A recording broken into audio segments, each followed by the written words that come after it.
Visualization is often said to be a very important part of setting goals for yourself. And yet, some people might think it's a little bit airy-fairy, a little bit suspect, certainly in the business context, and yet we expect professional sports people to do it naturally, and we watch them do it. There's actually a lot more to visualization than simply seeing something in your mind's eye. And we're going to talk to someone who demonstrates these skills extremely well.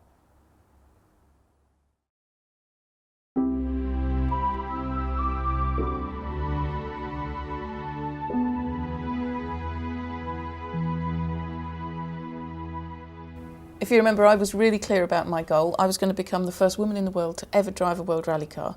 It was a Ford Focus World Rally car. It was Colin McRae's old car. It was a dream come true. It's like an off-road Formula One car. Nobody gets to drive these cars, and I was going to get the opportunity, so I couldn't screw up.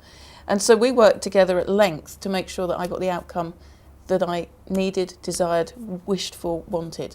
Yeah. So we did an awful lot of work, didn't we, on picturing all the performance I needed to put in, but also the end result. And do you know what still to this day freaks me out is that we created that mental picture in your office of what I wanted to achieve. And at the end of the rally, a photograph turns up through my front door, and it's like somebody plugged a printer into my head, because the picture that I opened out of the envelope was exactly, even from the same angle. And on the back, I think you wrote "Deja vu, Mike, been here before" in your chair. Did I? I don't remember doing that. Yes, on the back of the photograph. Yeah, deja vu, been here before. Well, of course you had. You'd been there mentally. You'd already done it.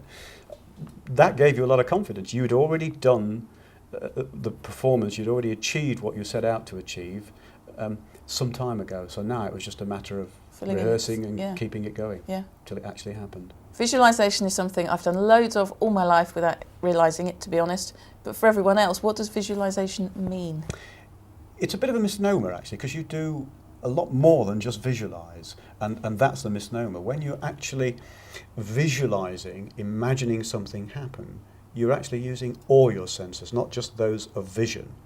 And there are good reasons for doing this thing called visualisation. There's lots of research to show that if you mentally rehearse something in great detail before the event, there's so much better chance of that happening in the end, in reality.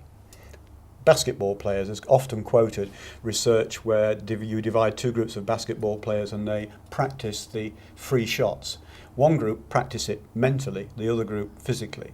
So they imagine the perfect shot. Imagine it, not actually do it. And the other group do stand there and throw and throw. And in those cases, the two groups perform pretty much equally as well.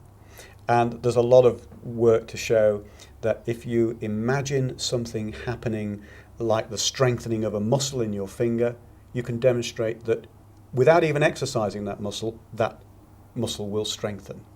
So rehearsing something you want to achieve in as much detail is really important. Muhammad Ali used to do this all the time. He used to predict what round he was going to win in, and he would, because he visualised it so thoroughly. Yeah, well, and so did you. When you were, every time I talk to you about your goal, you automatically, if you like, kick into imagining that happening. Yes, and I'm there. I'm really there, and I can hear, and I can smell, and I can see, and I can feel. And there's a good reason for that as well. It's important to keep doing it. What you're doing is, I can tell now you're getting animated. It tells me that when you're visualising this, you're getting excited about it, which is telling yourself this is worth doing because this is going to feel good. Remember how you felt when you visualised winning the rally championship? I remember the feeling. It's complete excitement. Absolutely thrilled to bits, proud of myself, all those amazing feelings. I was really conscious of what it would feel like. Yeah, and that's important because you had a lot to go through to get to that point where you're going to win that rally. You need to have experienced that excitement of doing it beforehand. And so it builds confidence as well. So this visualization is really a key step when you've set your goal. And the second step that you're naturally good at as well, when you talk about your goals, we can hear it, is that you need to be able to imagine it occurring now. Not in the future. Not in the future. So when you were thinking about winning that rally, you were telling me about seeing yourself, I am standing on the bonnet. Do you remember? As opposed to, I will be. I will be. Maybe when we started working, you were beginning to talk about, oh yes, I will be standing on a bonnet and I can imagine myself being there, and I can imagine that I will be doing this. That's a future thought. We need to move your thinking, as you do fairly naturally and swiftly, to the present moment. Why is that so important though? Because then you're actually imagining it happening, and you can experience the emotion of it. You can experience the excitement and the reward of achieving your goal. And if it's in the future, it means I haven't actually yet got there. If you imagine it happening now, it gives you the confidence that almost it has happened for me, therefore I know I can do So it. I've already experienced it, I know what it feels like, therefore it's not something I can't imagine, or it's not possible, because I'm there now. Indeed, if you'd have said to me, no, I can't really, and you were having difficulty imagining winning and performing in that rally, I would have had some alarm bells ringing that this wasn't right for you, that you weren't likely to achieve it. Because how can you achieve anything you can't even imagine? Yes, exactly. Yeah, Exactly. Seeing is believing. It's seeing in your head. Well, indeed, seeing in your head. Let's go back to that vision you had of winning the rally. Tell me a little bit more about it. What did you see? I could see darkness. It was late at night. I could see people, and I could see cheering. I could hear over the tannoy. I could hear the sort of the announcer as you go over the finish line. There was do a bit of chatter, and I could hear the tannoy saying my name and Sue's name, and I could see Sue looking at me and smiling out of the corner of her eye. And Do you remember telling me how you felt as well, the things you were feeling? Do you remember your arm yes, aching from my changing arm was gear or aching something? because the gear stick. I was changing gear every 15 to 20 seconds for 4 days, and my arm I knew was going to be aching, and my shoulders were stiff. And you were hot. And I would have been hot and sweaty and helmet hair and all that stuff. I knew exactly. And how did you feel? Fantastic. And that was all sitting in my office, in my chair, before it had even happened. Yeah. But it had happened in reality, so much so that you sent me that photograph with the déjà vu on the back.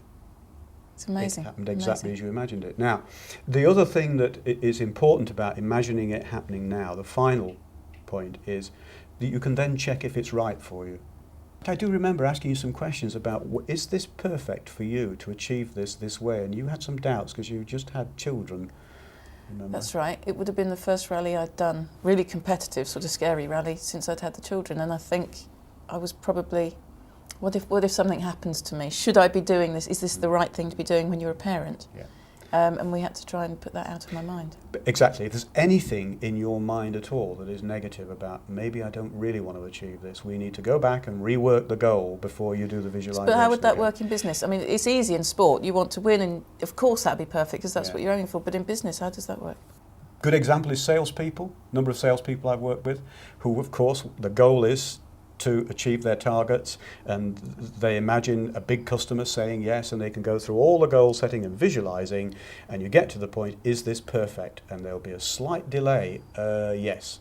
Well, what's in the before the yes?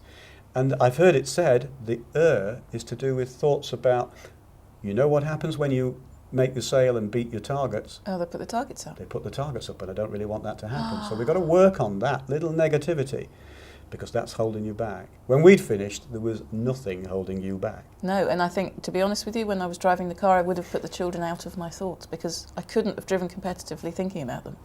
And the final important point about goal setting is something that you don't demonstrate particularly well, because thoughts of not achieving things just don't enter your mind. But a lot of people at this stage might well be asking me, well, what happens if I don't actually achieve this goal after all this work and this excitement? Yeah. And that's the subject of the next piece, which is all about staying optimistic